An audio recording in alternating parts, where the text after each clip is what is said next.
11장. 그분께서 나에게 막대기와 같은 갈대를 주시면서 말씀하셨습니다. 일어나서 하나님의 성전과 제단을 측량하고 성전 안에서 경배하는 사람들을 측량하여라.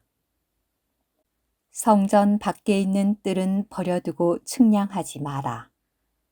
그것은 이방인들에게 주어졌기 때문에 그들이 그 거룩한 성을 42달 동안 짓밟을 것이다. 내가 나의 두 증인을 시켜 1260일 동안 자루옷을 입고 예언하게 할 것이다.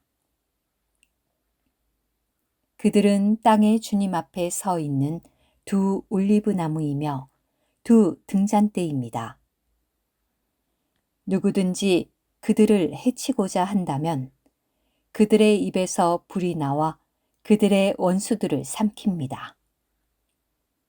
누구든지 그들을 해치고자 한다면 반드시 이와 같이 죽음을 당합니다. 이 두 사람은 자기들이 예언하는 기간에 비가 내리지 못하도록 하늘을 닫는 권세를 가지고 있으며 또한 물을 피로 변하게 하고 원할 때는 몇 번이든지 온갖 재앙으로 땅을 치는 권세를 가지고 있습니다. 그들이 증언을 마칠 때 무저갱에서 올라오는 짐승이 그들과 전쟁을 하여 그들을 이기고 그들을 죽일 것입니다. 이 두 사람의 시체가 큰 성의 길 위에 있을 것입니다. 이 성은 영적으로 소돔과 이집트라 불리는데 그들의 주님도 거기서 십자가에 못 박히셨습니다. 백성들과 지파들과 언어들과 민족들에서 나온 사람들이 3일 반 동안 그들의 시체를 볼 것이며 그들의 시체가 무덤에 안치되는 것을 허락하지 않을 것입니다.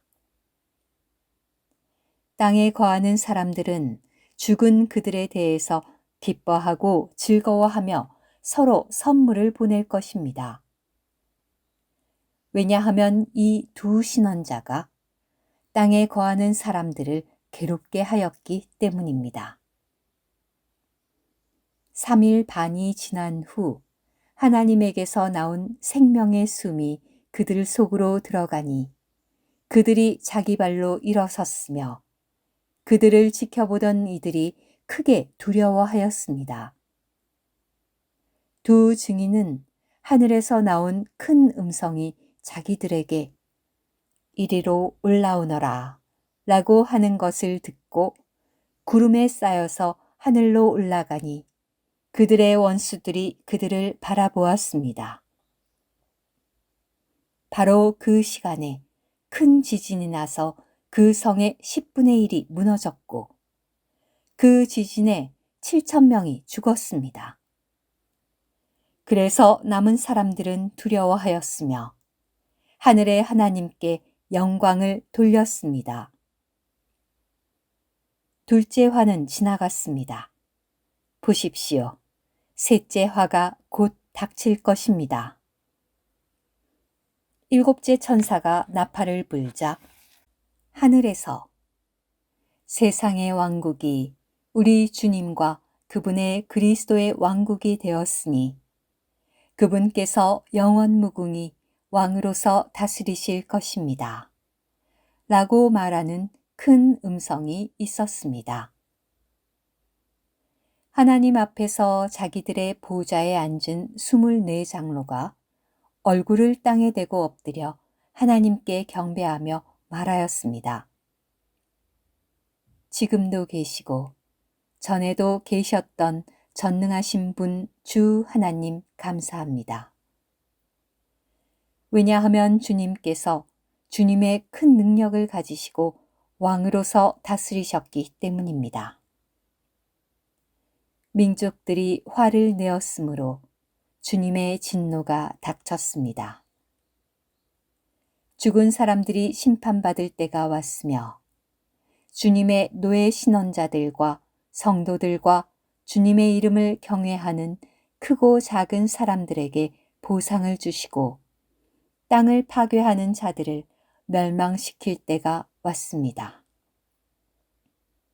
그러자 하늘에 있는 하나님의 성전이 열렸고 성전 안에 하나님의 언약궤가 보였으며 번개와 음성과 천둥과 지진이 일어나고 큰 우박이 쏟아졌습니다. 오늘 큐티 마지막 나팔인 일곱째 나팔은 부정적인 방면과 긍정적인 방면을 다 포함합니다. 부정적인 방면들은 첫째, 일곱 대접으로 이루어진 마지막 재앙들입니다. 이것은 땅에 거하는 사람들에게 닥칠 마지막 화이며 이 재앙으로 하나님의 진노가 종결됩니다. 둘째, 주님께서 땅에 오실 때 즉시 닥칠 땅을 파괴하는 자들의 멸망입니다. 긍정적인 방면은 다음과 같습니다. 첫째, 그리스도의 영원한 왕국의 도래. 이것은 왕국의 출현입니다. 둘째, 성도들의 부활 전에 일어나는 죽은 사람들에 대한 심판과 셋째, 성도들의 부활과 휴거 후에 그리스도의 심판 때에서 신원자들과 성도들에게 주는 보상과 그리스도의 영광의 보좌에서 하나님의 이름을 경외하는 자들에게 주는 보상입니다. 따라서 일곱째 나팔은 대환난부터 영원 미래까지의 모든 것을 포함합니다. 예를 들면 마지막 재앙들인 일곱 대접, 두 증인들을 포함하여 성도들의 부활과 휴거, 성도들에게 주는 보상, 어린 양의 결혼, 그리스도께서 땅에 돌아오시는 것, 적그리스도와 거짓 신원자와 그들을 따르는 이들과 물질적인 큰 바빌론과 사탄의 멸망, 천년왕국에서 왕으로서 다스림, 땅과 사탄에 대한 마지막 심판, 죽은 사람들에 대한 마지막 심판, 영원토록 있을 새하늘과 새 땅과 새 예루살렘의 완결을 모두 포함합니다.